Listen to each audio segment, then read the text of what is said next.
Cars for me are a little different than cars for most people. Cars for most people are a thing that loses money and costs them money and is a cause of stress. Well, for me, my cars are kind of like a box of donuts that I know I'm not supposed to eat, but I keep walking past them, and that is why I'm going to start working on my Laguna Seca M3 at 9:30 at night during the week because I didn't work hard enough today, I guess. So I'm really itching to get into this car. I've bought a bunch of parts for it already. I got the title square, so we're good on that. That's what took so long. I didn't want to touch it until I knew I could get the title back. And I just want to get this thing so I can drive it.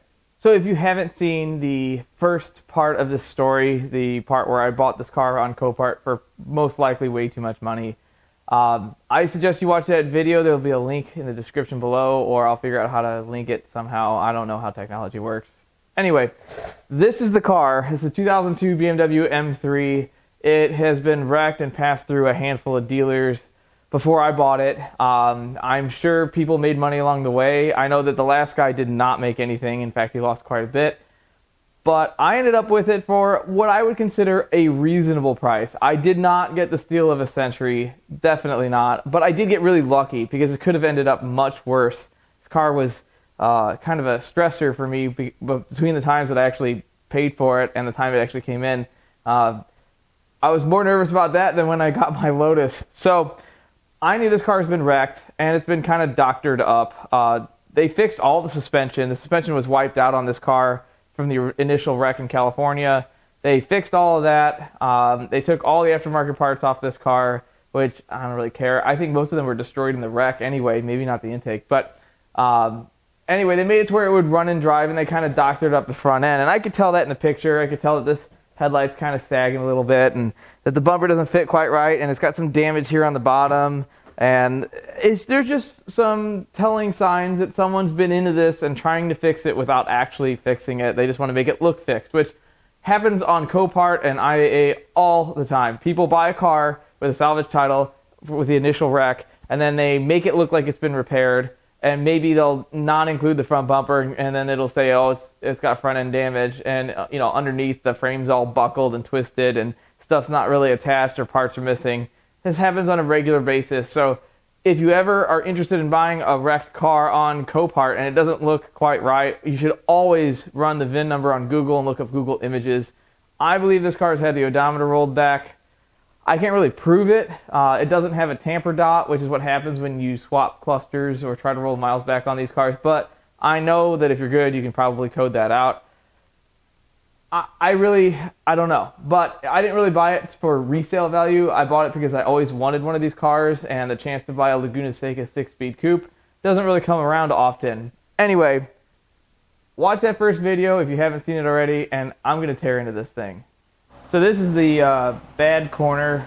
I would call it the bad corner. There's some other parts that are bad with this car, but this is where I'm going to start and pull the headlights out, hopefully get the bumper off and see what we're working with. I already know that some of it's damaged under here. I already know the bumper support's bad. So I don't really think there could be too many more surprises, but I've been surprised before.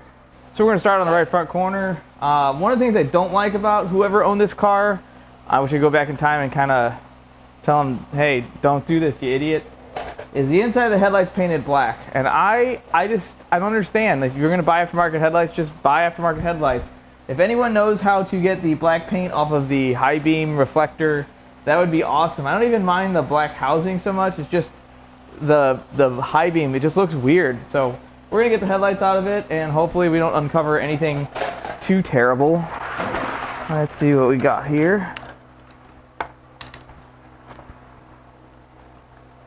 I already know that the headlight is broken. The tabs are gone. I should probably have something for these bolts. New headlights. I could probably fix the broken tabs on this one. It's just the top tabs. It's common when these cars get hit. We'll see how well I can do that.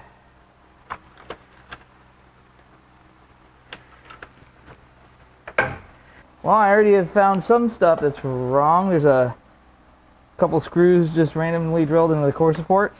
Thanks, guy, whoever did that. I swear, nobody knows how to work on cars or something.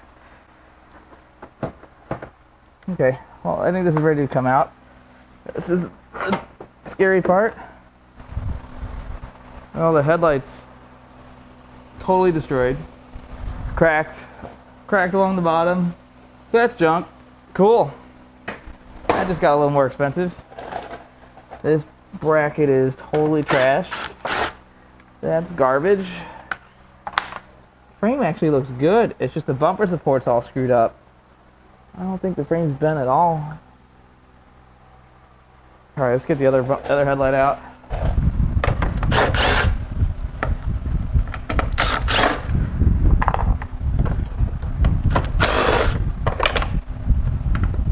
I could have been bad.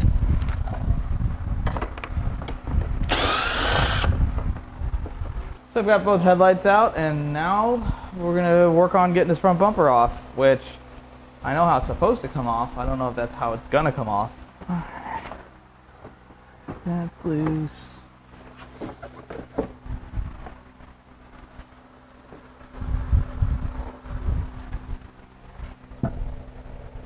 Alright, that side has actually still got the fasteners on it.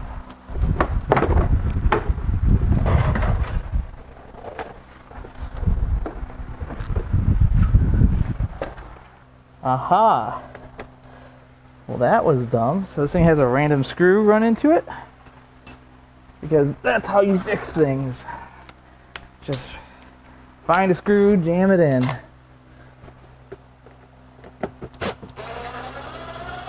Factory. That's a Ford screw. Stupid. So that's pretty much trash. That's totally broken, and I knew it was broken. Yeah, the center grill's good, so not a total waste. Already bought another one. And the bumper support is very broken. Very, very broken. It's like, I don't think it can get more broken. Oh, another one of those Ford screws.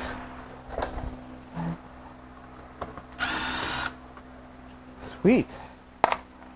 Self-tappers.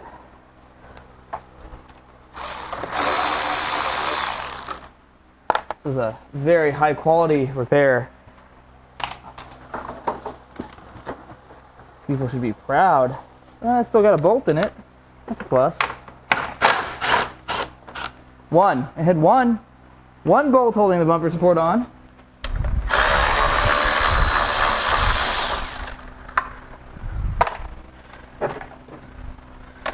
Take this off here.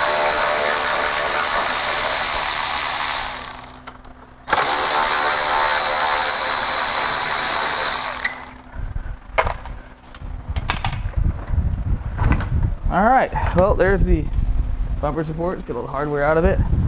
As you can see, this one's totally, it's cracked all the way through. That's just a piece of wall art now. Oh well.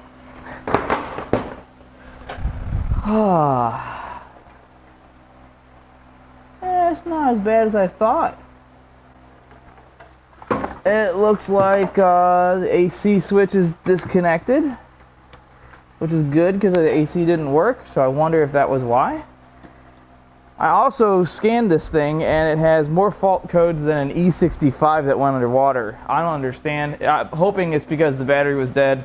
Put a battery in it and made sure it held a charge. I cleared the codes, haven't scanned it since, so we'll see.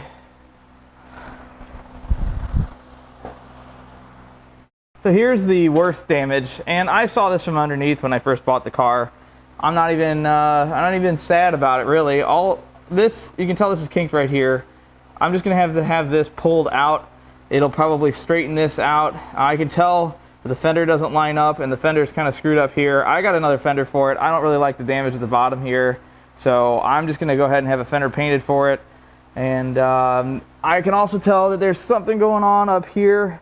This is kind of pulled apart. There's a spot weld that's pulled through. I think this whole rail might be moved, or I really don't know, or they just did that to line the fender up correctly. But we're going to take it to a frame shop, and it's going to be fixed, and it's going to be right.